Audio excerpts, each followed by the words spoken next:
Ƙasar Amurka ta sake kai farmaki kan ƙasar Iran, wato wannan lamari ya matuƙar ba wa duniya mamaki. Me yasa a duk lokacin da aka ɗauko wata hanya ta yin sulhu gadan-gadan ake ganin komai ya ƙare kawai sai a ga wani abu makamancin haka ya sake faruwa. Wato a daren jiya fa ƙasar Amurka ta kai hari kan ƙasar Iran, ta hallaka wasu sojoji da suke cikin speedboat, sannan kuma ta kai hari a Bandar Abbas, wanda wannan hari dai ya yi ɓarna, wanda ta ce ta kai wannan hari ne a kan cibiyar makamai ta ƙasar Iran, ta kuma hallaka wasu sojoji da suke cikin speedboat wanda take zargin cewa wai suna daddasa water mines ne a kan Strait of Hormuz, ma'ana suna ƙara daddasa water mines. Wato hari dai da kuka sani hari na yaƙi, musamman shi ne abin da ƙasar Amurka ta ƙara kaiwa a daren jiya, wanda wannan lamari ya matuƙar girgiza duniya ya ba wa al'umma mamaki. Wato ya ƙara tabbatar da cewa duka matakan da ƙasar Iran take ɗauka a kan ƙasar Amurka a kan gaskiya take, na rashin yarda da su daidai da ƙwayar zarra ko ƙiftawa da ido. Wato irin mutanen nan ne waɗanda idan ka karance su kawai matakin da za ka ɗauka tsakaninka da su shi ne mutuwa ko rayuwa. Wato in dai kana so ka ƙwaci ‘yanci a wurin mutanen nan dole ka yi ƙarfi, dole ka tanaji makamai, dole ka zamana ko da yaushe a shirye kake suna maka ka musu. Ina ganin idan aka yi kare jini biri jini wahala ta kai wahala, a ƙarshe dole su miƙa wuya. Wannan lamari ya matuƙar girgiza duniya ya ba al'umma mamaki, wanda wannan shi ne kusan karo na uku suna aikata irin haka a kan ƙasar Iran. A kan sauran al'ummar duniya kuma ba a ma lissafawa. The same irin wannan system ɗin fa suka yi amfani da shi,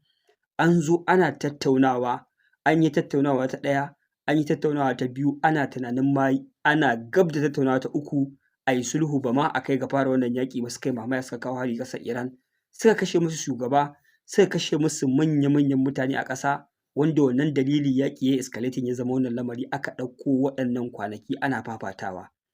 Haka zalika bayan kwana biyu an ƙara samun wata gaɓa an yi ceasefire, suka ƙara zuwa suka ƙaddamar da wani sabon operation, nan ma dai aka ƙara yin ɗauki ba daɗi, lamari ya ƙara lalacewa.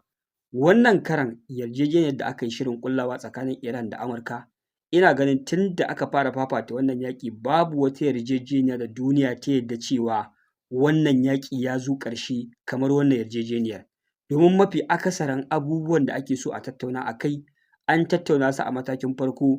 wanda har ƙasar Iran ta tura delegate ɗinta zuwa ƙasar Qatar a fara releasing ɗin frozen asset ɗinta da aka ce za a fara saki a karo na farko, wanda idan aka sake su ita kuma za ta buɗe Strait of Hormuz, an yi mataki na biyu kenan, sannan a ci gaba da tattaunawa a sauran matakai, wanda suka ce a ƙarshe za a zo a tattauna a kan batun tataccen uranium, wanda dama shi ne babban abin da ƙasar Iran ta ce shi ne matsalarta,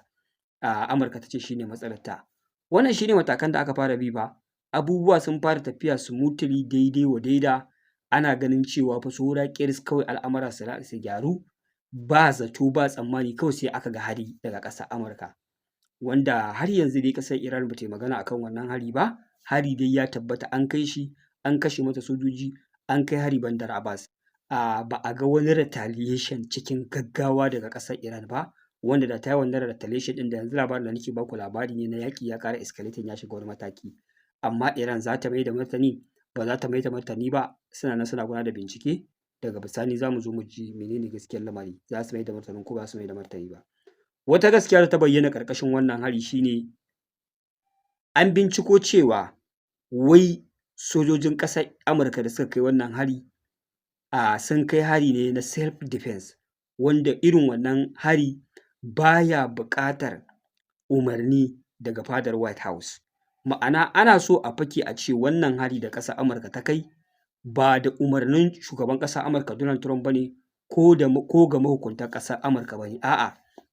wai hari ne kawai da sojoji idan suna fagen daga suka ga wani abu da zai cutar da su ko zai hallaka su, an amince su yi retaliation su mai da martani, wanda ake ganin cewa wai ƙasar Amurka irin wannan retaliation ɗin ta yi na self defense, wanda baya buƙatar umarni daga sama.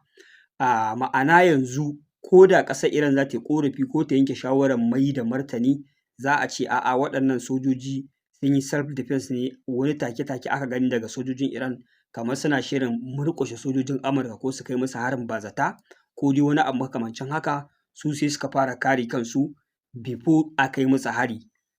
Sai dai masana da masu sharhi da masu zurfafa lissafi akan irin waɗannan lamura sun gano cewa fa ta iya yiwuwa akwai wata maƙarƙashiya da ƙasar Yahudu take ƙullawa ne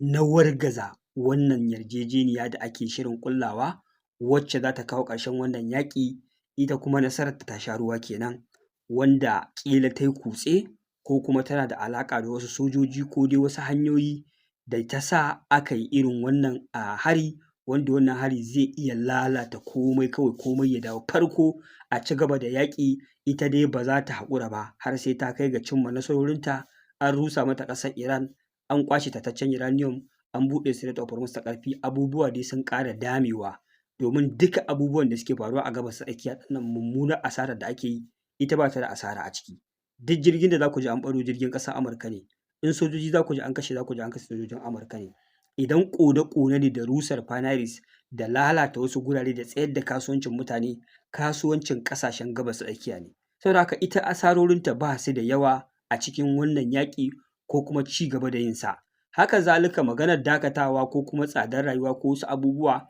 su ba su da matsala da haka da sauransu, wanda shi ya sa suke zamana cewa suna da ƙeƙasasshiyar zuciya,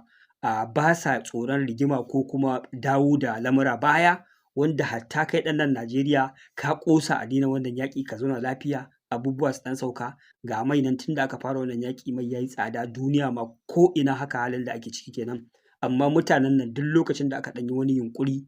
za a kawo ƙarshen wannan fitina, sai sun nemo wata hanya sun ƙara dawo da lamari baya, wanda ni kaina na fi gasgata wannan maganar, na fi amincewa da ita 100%. Tun da aka zo gaɓar da aka ce wai waɗannan sojoji harin da suka kai fa ba sa buƙatar umarni daga White House, a'a, kawai sun yi wannan hari ne a matsayin retaliation for self defense. Me self defense? An harba musu makamai ne? An yi wani abu da ya kama da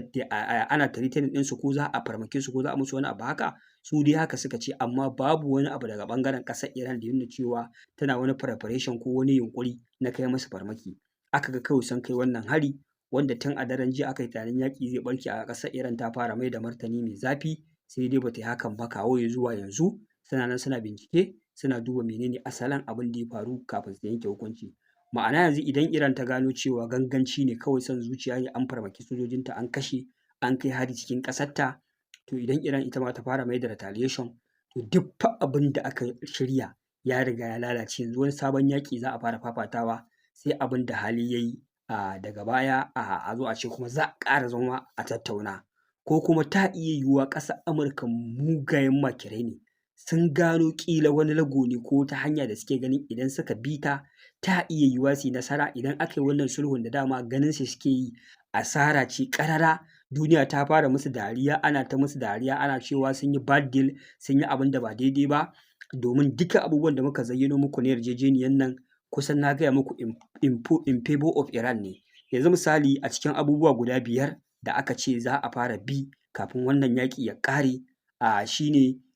za a dakatar da hostilities, kai duk wani ɗan ɗauki ba daɗi yanzu da haka ake yi wanda ƙasar Yahudu ke ci gaba da yi a Lebanon, za a dakatar da shi. Duk wani ɗan ɗauki ba daɗi da ɗan harba drones da wasu 'yan mamaye-mamaye da ake yi kamar yaƙi zai ɓarke, za a dakatar da su nan take, wanda shi ne mataki na farko. Sannan za a dakatar da naval blockade wanda ƙasar Amurka ke ci gaba da yi a port ɗin ƙasar Iran, shi ne mataki na 2.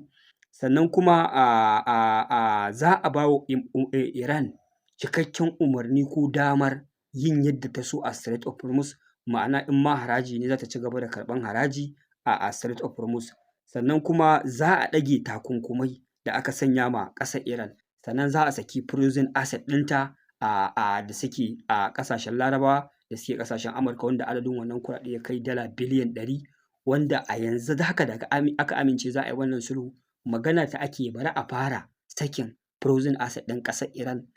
ko da kashi 1 ne idan ya shigo hannunta, ita kuma za ta buɗe Strait of Hormuz, daga nan sai a shiga mataki na gaba, a zo a yi normalizing ɗin abubuwa, sai a zo a mataki na ƙarshe a zo a tattauna akan batun tataccen uranium. Wannan fa shi ne matakin. Idan kuka kalli wannan sharaɗi za ku ga cewa duka riba ne a gurin ƙasar Iran, amma a gurin ƙasar Amurka faɗuwa ne, ta sanya gwiwoyinta a ƙasa, wanda duniya aka fara musu dariya, ana ta ganin cewa sun yi abin kunya bayan duk wannan asara da gagarumin yaƙi da aka fafata, a ƙarshe dai sun zo sun bi umarnin ƙasar Iran, wanda wannan abu ya matuƙar ɓata musu rai. Kamar yadda na gaya muku, mahukunta a ƙasar Yahudu su ma sun fara ƙorafi suna cewa ai wannan yaƙi Iran ta yi nasara, an cuce su, ba a yi daidai ba, ba a yi kaza ba, a yi kaza ba. Kowa yanzu ya riga ya gano cewa bayan sun yi wannan deal ɗin da ake ganin sun ji kunya, shi ya sa ƙila suke neman wata hanya kuma da za su lalata abubuwa, a ƙara dawowa baya, ƙila su ƙara ɓullowa da wata hanya da suke ganin kuma su za su yi nasara ta wannan gefen, ba ƙasar Iran ba. Shi ya sa ƙila suka yi wannan farmaki. Amma farmakin sai aka yi shi mai harshen damo, aka ce wai sojojin sun kai hari ne ba tare da buƙatar sahalewa daga fadar White House ba. Abu ne irin na soja yana fagen fama, kawai da ya ga wani abu da zai cutar da shi, maimakon sai ya jira ya kira sama an ba shi umarni ya kare kanshi zai iya rasa ransa, kawai ya kai wannan farmaki. Kun ga daga baya sai a zo a shigo da wasu maganganu idan abubuwa ba su yi yadda suke so ba, a ce ai wannan hari kaza kaza, a zo dai a dai danna ƙasar Iran ko wani abu makamancin haka. Wannan shi ne abin da ake hasashe, amma dai ni na fi ganin kai tsaye wannan shiri ne na ƙasar Yahudu na tarwatsa wannan yarjejeniya ko wannan yunƙuri na kawo ƙarshen wannan yaƙi da ƙasar Iran ta fito a sama take wina ba tare da wani ƙalubale ba, wanda mafi akasari duniya ma ta fi kallon lamarin a matsayin haka. Yanzu wani hali ake ciki? Ƙasar Iran za ta mai da martani, yaƙi ya dame ya dawo ɗanye? Ba mu sani ba, amma dai kawo ya zuwa yanzu ƙasar Iran tana nan tana ci gaba da gudanar da bincike, sannan za ta faɗi matsayarta. In ma hari ne sai dai ku ji sun mai da wannan martani. Za mu ci gaba da bibiya daga nan zuwa rana, mu ga abin da hali ya yi. Za mu zo muku da cikakken rahoto game da matakin da ƙasar Iran za ta ɗauka a kan wannan sabon hari na ganganci da sojojin ƙasar Amurka suka kai a Strait of Hormuz, suka kai a Bandar Abbas wa ƙasar Iran, wanda ake ganin abubuwa za su lalace, yaƙi ya ƙara dawowa ɗanye jagal, a ci gaba da fafata shi daga farko, wanda ba ma fata haka ta kasance. A nan za mu dakata, ku bibiyo mu a bidiyo na gaba domin jin halin da ake ciki. Wassalamu alaikum warahmatullahi ta'ala.